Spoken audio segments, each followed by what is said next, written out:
everybody. We're back. Welcome on back to the Planning Pulse podcast. My name is Beau Mellin. Join with me as always with my good friend and co-host Matt Harvison. We're in the middle of our workforce planning mini series right now. So, kind of what we've done so far and where we're going to go today. In the first episode of the mini series, we crawled into introducing workforce planning. What is it? Who's performing these tasks? What does it look like if a customer wants to get an accurate gauge on headcount, salaries, benefits, taxes, open requisitions, things like that? Next episode was about kind of walking and getting a little bit more advanced in the process where I demoed kind of some headcount forecasting and like a supply and demand gap analysis. And how do we actually go about closing that gap? Should we hire internally? Should we look externally? Should we bring on contingent workers? Things of that nature, and then sprinkled in some headcount reconciliation and what are the costs and revenue implications of bringing somebody on early or bringing someone on later, paying them a little bit more or less than what we budgeted for, right? All super great tasks that you can do with Workday Adaptive Planning really well, whether you're on really any HRIS or applicant tracking system. We can integrate to any of these systems. Now, today's episode is going to be running. And what do we mean by that? When we implement, a lot of times, like we talked about, Matt, it's crawl, then it's walk, and then it's run. Today is going to be about running and doing strategic workforce planning. What does that look like?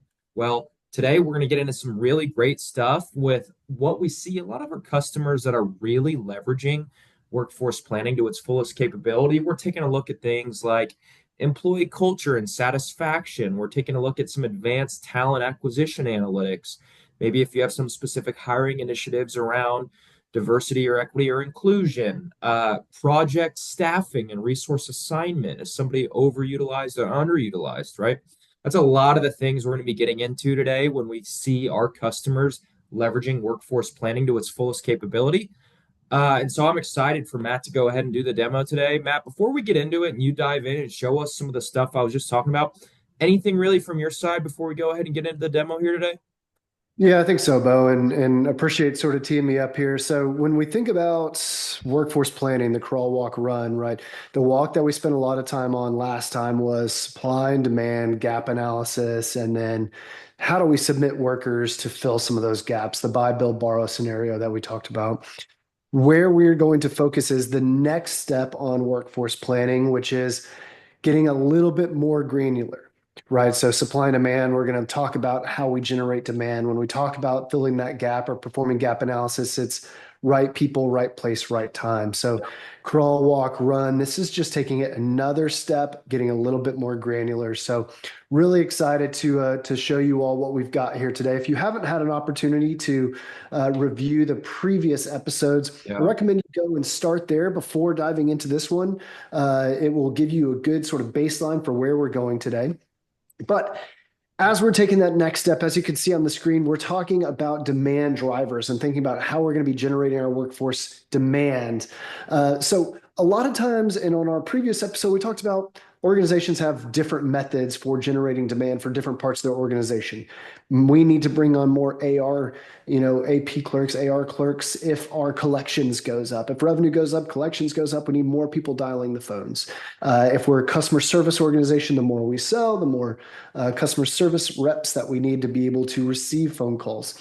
Today, we're going to be focusing on demand specifically for organizations who have projects. Now, projects could be both internal or external projects. It could be some strategic initiatives that your organization is taking on, such as rolling out an EPM tool. It could be traditional projects in the sense of a professional services or SaaS related organization as well.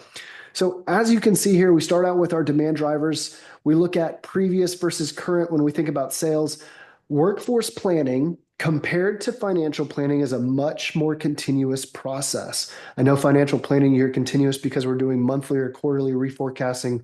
Workforce planning is daily and weekly, bi-weekly changes. People putting in their notice, people making changes, people getting assigned to projects, projects closing, sales being made. So we're constantly looking at where we were versus where we are, and then using that to project where we need to go. So where was our demand on headcount and where are we today? So there's the gap that we're looking at based on where we are. Now, As Beau mentioned, when we think about workforce planning, commonly we're thinking about integrating data in from an HRIS system like a Workday HCM or an ATS system, any type of applicant tracking system. We can also layer in information from a CRM source system for projects specifically. Again, if these are internal projects, this may be something that you're bringing in from maybe an Excel flat file import, but we could also Yep. bring it in from a CRM source system as well. So in this example, you can see I've got my level, which is just the part of my organization that I'm planning for, a particular project identification number, where this project is occurring, and then other facts about these projects. Is this something that we've closed one that we need to staff immediately? Is this something that's sort of in the pipeline for us to be considering as staffing related items? We can even toggle, do we want to include this in our forecast? Do we not want to include this? Start dates, end dates, adjustments to those dates. Maybe we take on a project that we anticipate starting, but maybe it's 6 months down the line before we actually start. We can actually tweak those start dates to make an impact to when our resources need to start that project. But ultimately, the projects or projects hypes, all of those have an impact on the type of resources that we need to staff those projects. Again, think both internal or external projects. We know that there is a resourcing component to each project. Now, each project type may be different for each part of your organization. Each geographic region may have a lot of different factors. But as you can see for project type 2, we know that we're going to need at least 6 months of a 50% or half FTE dedication of an associate consultant here. So by layering in resource type commitments on a month over month basis for a particular project, if we're going to look at a project or project type 2 for this particular region, we know what type of resourcing assignments that we need. And when we think of resourcing assignments, it's plugging in, okay, here is the actual amount of hours that we need to plan for. Now, where is that going to come from? It could come from a Workday PSA. It could come from another time tracking system. Ultimately, we want to bring over our resource hours that we've got from both a historic actual perspective. We want to layer this in with backlog hours. So projects that we've already closed won or projects that we've already approved and decided to move forward with, as well as layering in forecasted or pipeline related projects. So we get a total resource visualization of what that utilization is going to be for that resource based on everything that they're assigned today, based on everything that we're planning to assign them in the future. Yeah. So oh, sorry, go ahead, Beau.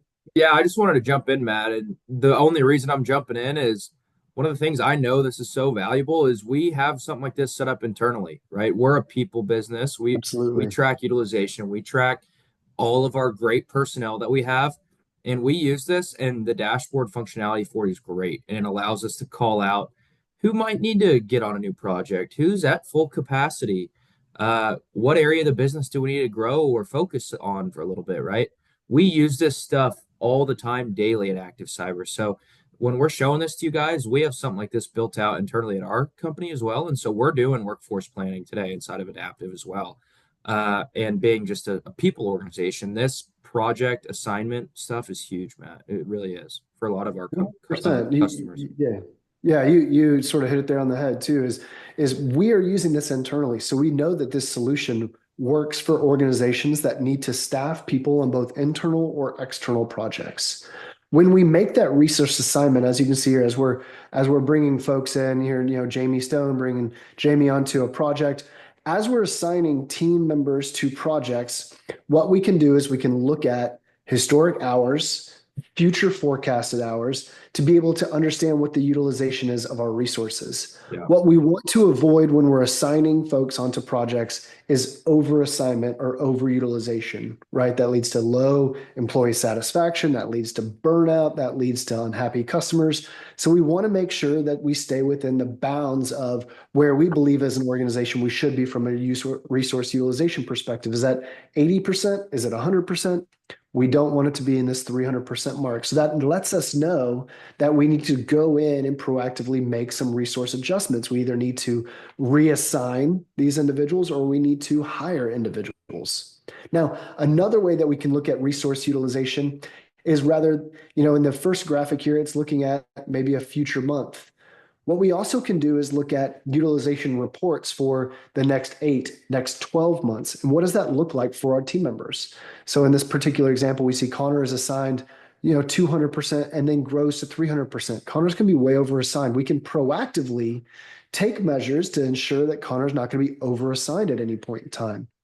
Now, in this case, Fiona, as you can see, 25% spread out over projects. And as we get into February 2025, drops down to 50. So if we're going to be looking at pipeline projects that are requiring Fiona's expertise, we know that she's got half FTE available beginning in February. So we can go ahead and proactively assign projects that are in pipeline to Fiona.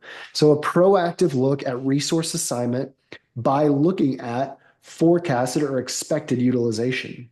Now, outside of just utilization, I know Beau mentioned we're taking the next step in workforce planning. And the next step for us is right people, right place, right time. Beau took us through a really good example of the people plan and the buy, build, borrow scenario on our previous episode. If you have an opportunity to go back and take a look at that, that helps us dive into, do we buy new employees? Do we build from within? Do we upskill our employees, or do we borrow from perhaps a contingent workforce?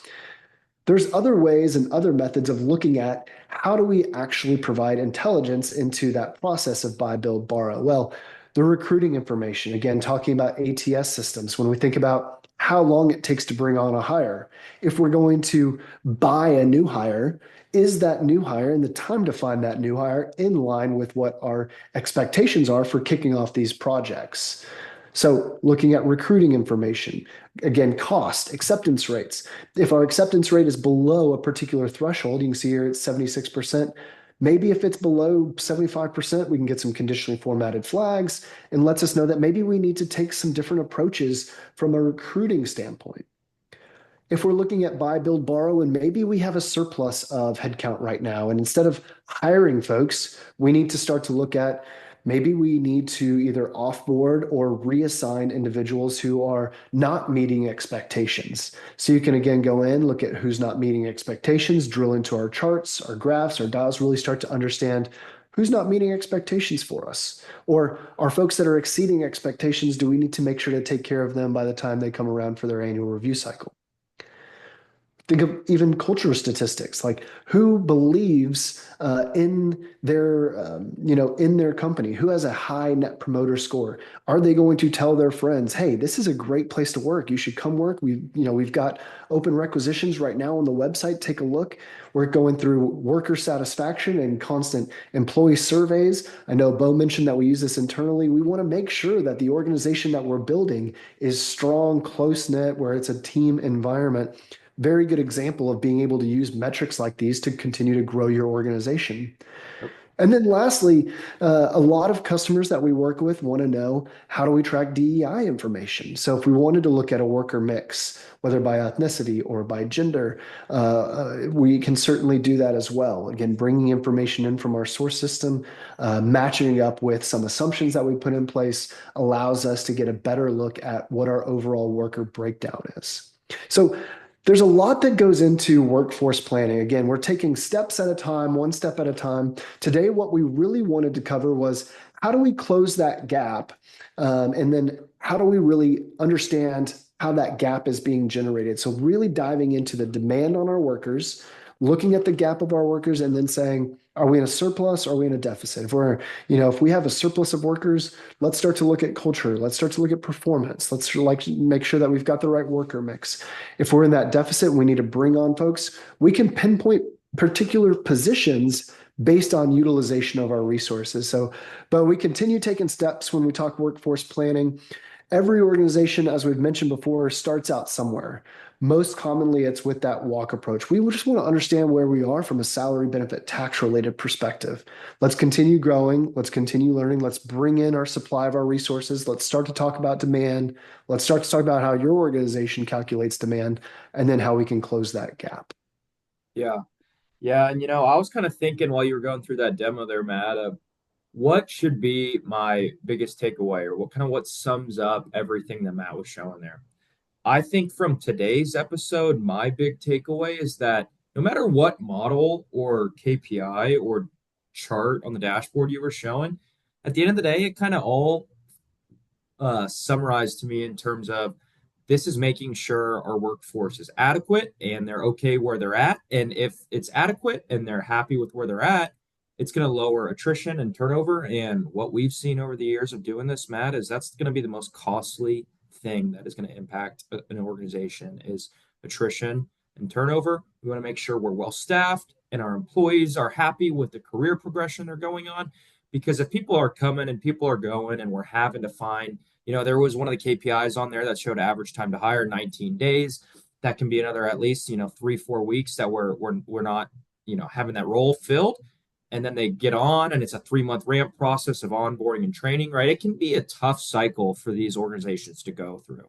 Now, when we go through that crawl, walk, run phase, and if you guys kind of watched all those models that we built out, if you guys get those all built out into your adaptive instance, I guarantee you're going to have a better scope and gauge of where y'all are at from a not only hiring standpoint, but what's the overall big picture about our workforce as well. These dashboards help do a really good job of painting that type of picture, Matt. Yeah, yeah, absolutely. And I know that you mentioned specifically the average time to hire, right? When we think of average time to hire, there's the upper and lower bounds on that too. The more specialized the skill, the longer it's going to take to hire, and the more costly it could be. You're right that the entire point of the workforce planning for us is ensuring that we have adequate workforce to meet our customers' needs, but it's also reducing attrition, ensuring our employees are, in a positive work environment. Because you're right, that is one of the most costly things out there. We want to make sure that our team is happy, our team is engaged, our team wants to continue working, and we can track all of those things through a dashboard like we talked about here today. I would Yeah. say that we've got a few more episodes still remaining within our workforce planning mini series that we've got that we're really excited about. We're going to be moving into some bi-directional movement with source systems. We may even get into a little bottoms-up UI at some point. But what I would mention is every organization that we work with struggles with understanding where they are today. So if that's where you're at, that's completely fine. We know that what we've shown today is the art of the possible when it comes to internal or external projects, strategic initiatives. Mhm. We want to help guide you to get to this point, but we may understand that today you just need to understand what your salary, benefit, taxes look like. There's so many organizations that we work with when we ask the question, what's your head count? How many FTEs do you have? It's a ballpark figure. I'm not sure. It's going to take some reports. Well, the report that I spit out is static. I haven't had it updated in a month or two. Let's help you get there first, and then we'll help you get to what we showed today. Great. Great. Yeah, I just want to emphasize, right, if y'all haven't watched these yet, go onto the YouTube channel and drop a thumbs up, hit the subscribe button, and go check out our other workforce episodes. And like Matt said, we have a couple more coming out around some great technology interacting with Workday HCM and Adaptive, and probably we may even sprinkle some other fun things in there. So thanks for that demo, Matt. I in the next episode, I'll be taking the demo reins back. So all you guys that like watching me demo, be ready for the next one. But thank you, Matt, and we're looking forward to the next episode as well. And we'll see you guys in the next one. You can go ahead and plan on it.